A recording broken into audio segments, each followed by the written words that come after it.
Crypto forever. Hello guys, क्या हाल हैं आप लोगों के। मैं हूं हितेन ए क्रिप्टो भ्राता, जो आपके लिए क्रिप्टो मार्केट की सारी न्यूज़ है यहाँ लाता। दोस्तों, आज बात करेंगे बहुत ही सीरियस टॉपिक के ऊपर कि P2P में बहुत सारे लोगों के बैंक अकाउंट फ्रीज हो रहे हैं। तो ऐसा क्यों हो रहा है, इसी के ऊपर आज हम पूरा वीडियो करेंगे, डिस्कस करेंगे। क्योंकि मेरे एक सब्सक्राइबर, मेरे एक नॉन के बैंक अकाउंट भी ऐसे ही फ्रीज हो चुके हैं। तो चलिए वीडियो स्टार्ट कर लेते हैं फटाफट से। उससे पहले लाइक कर दीजिएगा और पूरा वीडियो देख के ही जाइएगा दोस्तों, मैं विनती करता हूँ आपसे। Thank you. तो दोस्तों, यहाँ बात कर रहे हैं हम एक बहुत बड़े स्कैम की और बहुत बड़ी प्रॉब्लम की। स्कैम क्यों बोल रहा हूँ और प्रॉब्लम क्यों बोल रहा हूँ।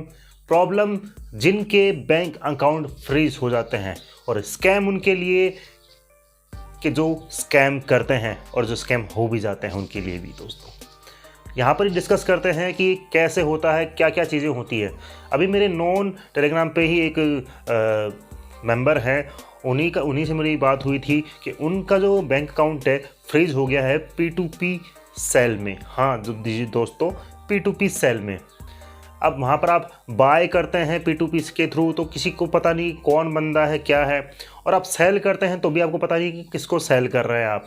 अब यहाँ पर होता क्या है, अगर आप बड़ी अमाउंट करते हैं, तो जैसे कि अगर आप बात करेंगे 10 लाख तक की, तो 10 लाख अगर आप सेविंग अकाउंट में लेते हैं तो उससे ऊपर जैसे ही जाता है, यहाँ पर गवर्नमेंट की या फिर RBI की नज़र में आप आ जाते हैं। और वो एक जो ट्रांजैक्शन है वो एक ये मानिए कि एक वेग सी ट्रांजैक्शन मान ली जाती है कि ये ट्रांजैक्शन आई है, लेकिन इसका सोर्स क्या है।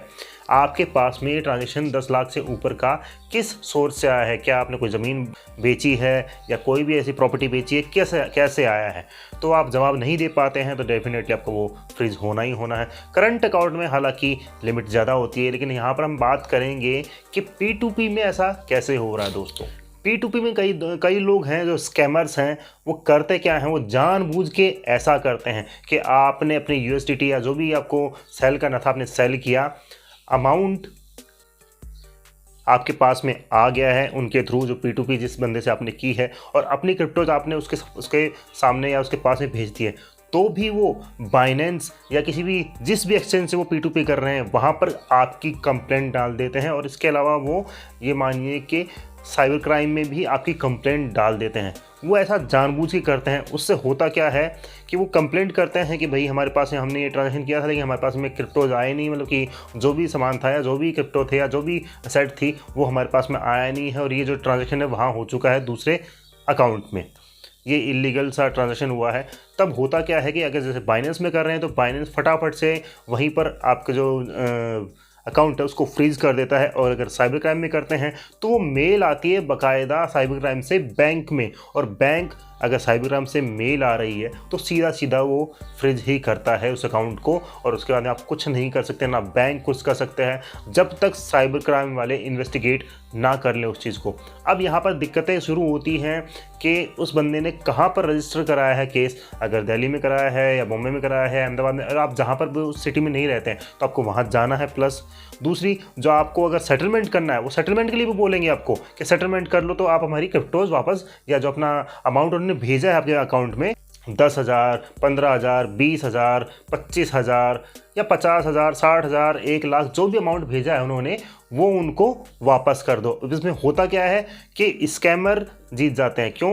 क्योंकि इसमें होता क्या है कि जैसे ही आपने तो अपना क्रिप्टो भेज दिया उसके पास में, तो वो तो उनके पास में पड़ा है, रखा है, और अपना अमाउंट जो उन्होंने आपके अकाउंट में भेजा था वो भी वो वापस लेंगे, और प्लस आपको और भी एडिशनल पैसे देने होंगे उनको, ताकि वो अपनी जो कंप्लेंट है वो वापस ले और उस चीज़ को सही करें। तो यहाँ पर आपके साथ में हो जाता है स्कैम, और यहाँ पर P2P में लोग होते हैं बहुत ही ज़्यादा परेशान। तो ऐसी चीज़ों से बचे के रहिए दोस्तों। अगर आपको, मैं तो ये कहूँगा, अगर आपको करना भी है P2P, नॉन बंदे से करिए, या फिर एक ऐसा ग्रुप बना लीजिए 5 से 10 लोगों या 15 लोगों का, कि वो लोग आपस में ट्रेड करते हो क्रिप्टोज, मतलब कि आपस में मिल बैठ कर डिस्कस करते हो, चार्ट एनालिसिस करते हुए, जो भी न्यूज़ वगैरह करते हो, इवेंट ट्रेडिंग करते हो, न्यूज़ ट्रेडिंग करते हो, कुछ भी करते हो, वही आपस में ग्रुप बना लीजिए और वहीं से आप P2P यानी कि USDT बाय सेल जो भी आपको करना कर सकते हैं। इससे आपका होगा क्या कि आपको कोई ऐसे स्कैम का शिकार नहीं होना पड़ेगा। और अगर आप ऐसे ही किसी अननोन से करते हैं तो मुझे तो लगता है कि आप बड़े अमाउंट से ना कीजिए, किसी नोन सोर्स से ही कीजिए। और अगर आपका छोटा पोर्टफोलियो लेट से 1 लाख है या 10,000 है तो आप छोटे छोटे अमाउंट में सेल या बाय कीजिए। हो सकता है 5,000 का लगा दीजिए ऑर्डर, या 10,000 का लगा दीजिए। बड़ा अमाउंट है तो 10,000 के 10 लगा दीजिए। इस तरह से करेंगे तो आपको टाइम तो लगेगा दोस्तों, लेकिन आप ऐसे स्कैम के शिकार नहीं होंगे और आपका अकाउंट भी फ्रीज होने से बच जाएगा और आपको एडिशनल पैसे भी नहीं देने पड़ेंगे ऐसे स्कैमर्स को। क्योंकि आज के टाइम पे स्कैमर्स बहुत ही ज़्यादा एक्टिव हैं। हमारे टेलीग्राम चैनल में मेरे ही नाम से फेक आईडी बना के लोगों को स्कैम करके पैसे लूट लिए हैं उनसे।